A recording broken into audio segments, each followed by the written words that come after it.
Next, we travel to Nigeria, where NEXIM, the Nigerian Export Import Bank, is facilitating the growth of small and medium enterprise by providing finance to build export capacity and increase local job creation. We also meet Issa Faye of the African Development Bank and Mojisola Akpogio of UNDP Nigeria.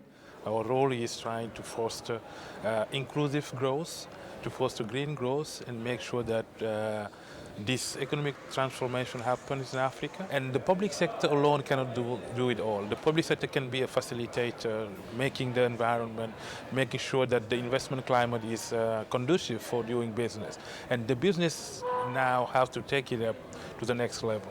It needs to produce the goods and the services and make sure that everyone's have access to different opportunities. So the business is really at the core of development. And we know the private sector account for about 90% of job creation in Africa.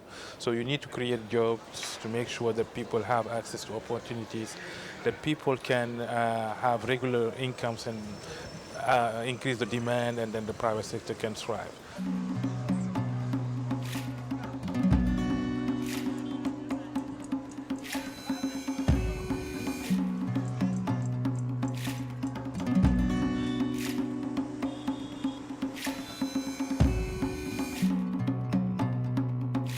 RIGS Ventures West Africa was started in Nigeria in 1998 to produce agricultural bags for local sales and later for export to Benin and Ivory Coast. With financial support from the Nigerian Export Import Bank, RIGS have now expanded their capacity and their product range to include cement and industrial bags as well.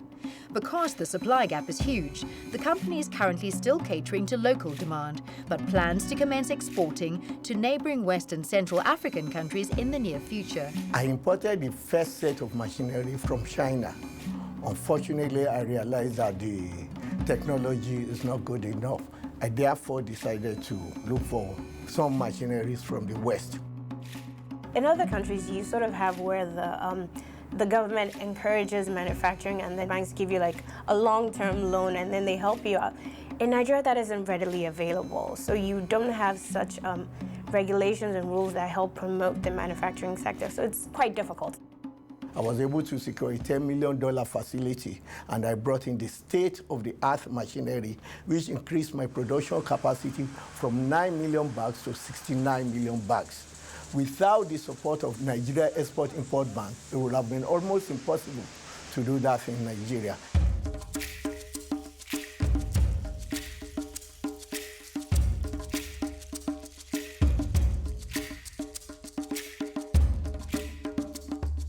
Nigerian Export Import Bank is government trade policy bank that is mandated to help the government diversify its investments from oil to non-oil. So NEXIM chose to concentrate in what we call the mass sectors of the Nigerian economy, namely these: manufacturing for export, agri-processing for export, solid minerals extraction for export, and provision of services. RIGS is actually a company that is devoted to production of polypropylene bags. The main challenge would be power, the issue of power in Nigeria. Power instability, so that the cost of actually producing your own power, like running generators, is astronomically high. For example, in my factory right now, the public power supply is the backup. The main power supply is from the generators, which are run at very, very huge cost. Apart from that, there is also the dearth of skilled manpower. We have a lot of people that are educated here, but they do not have the technological know-how. There is also the issue of multiple taxation, and lastly, the issue of sourcing funds.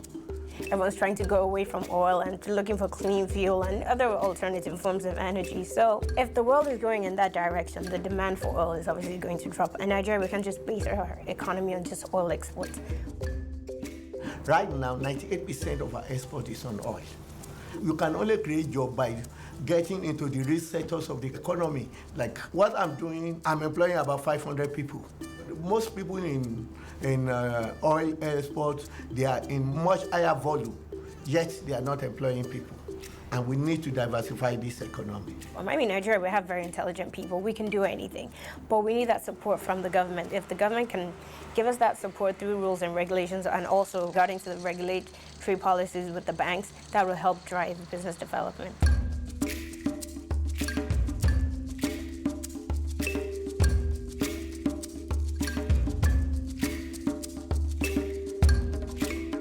The role of central bank now is not just limited to a sound financial system.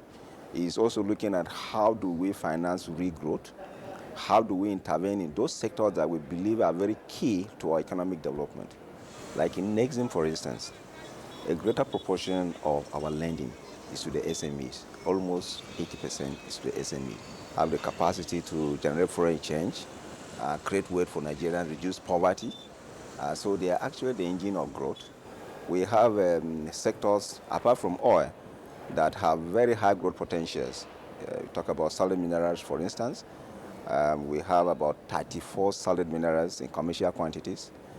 Yet, as we speak now, it is contributing less than 1% to our GDP. So what does that tell us?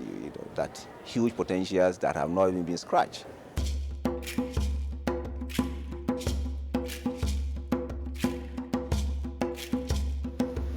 I started by operating the quarry. So we are involved in the dimension stone business, where we are processing granite into building finishes. Oil is not the only resource that we have in Nigeria. We have a lot of mineral resources, and granite is one of them, and it is in abundance in the country. It's difficult to secure funding, especially from the commercial banks, because of the tenure, which is very short, and then the interest rates are also very high. We have received NEXIM facilities on several occasions. The tenure is longer, and also the interest rate is a single-digit interest rate. NEXIM funded our expansion program, which involves a new block cutter, edge polishing machine, and the crane. And that has gone a long way in improving the quality of our products, in increasing our volume of production. Presently, we provide employment for almost 90 people, and many people are learning in the granite business, which is new in Nigeria. Most of our staff have gone on training even abroad, in Italy, in China, in Spain. For now, we are not exporting because we are unable to meet the local production, but we are planning to export in future, starting from the West African region. We are also planning to export the blocks to Europe. In 5 years, we want to increase our production by almost 3 times our present capacity. We cannot fulfill our mandate if we don't help the government to create jobs. Because a country that has most of its population under 30, it will be a ticking time bomb if you don't get your acts together to create jobs amply for this segment of the population.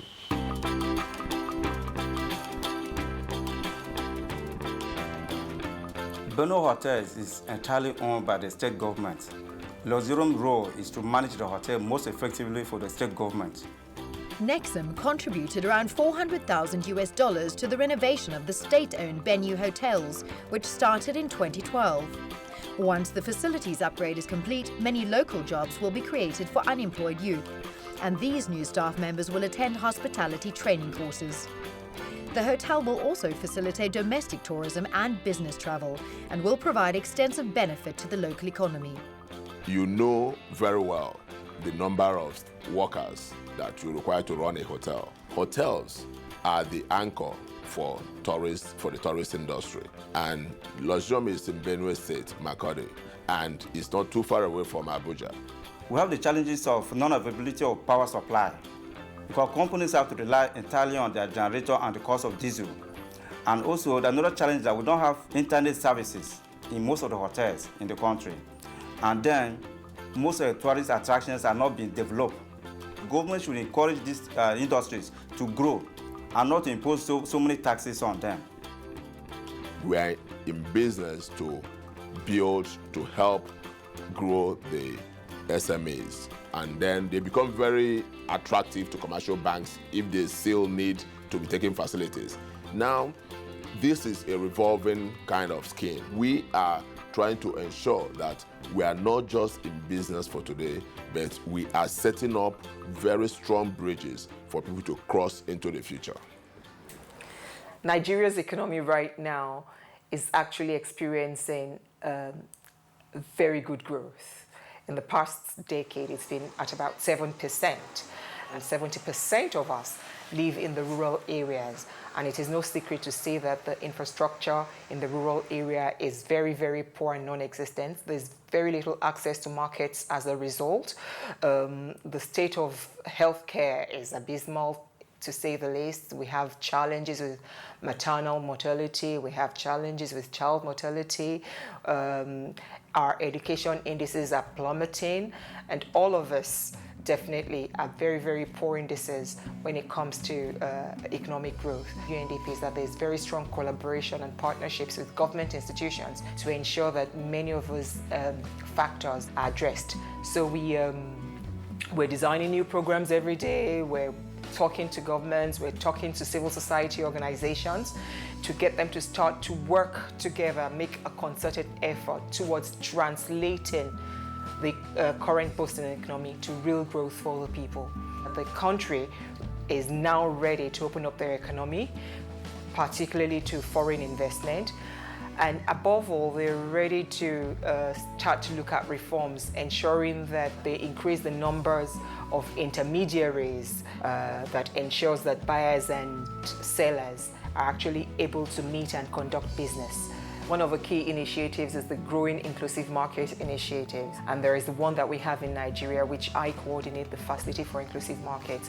What that is all about is actually working with the private sector, developing the private sector, raising promoting advocacy and raising awareness around the need to incorporate people at the bottom of a pyramid into economic activities, creating a space for them, so to speak, to play, and also ensuring that services and public services and goods are provided in the way that poor people can also access.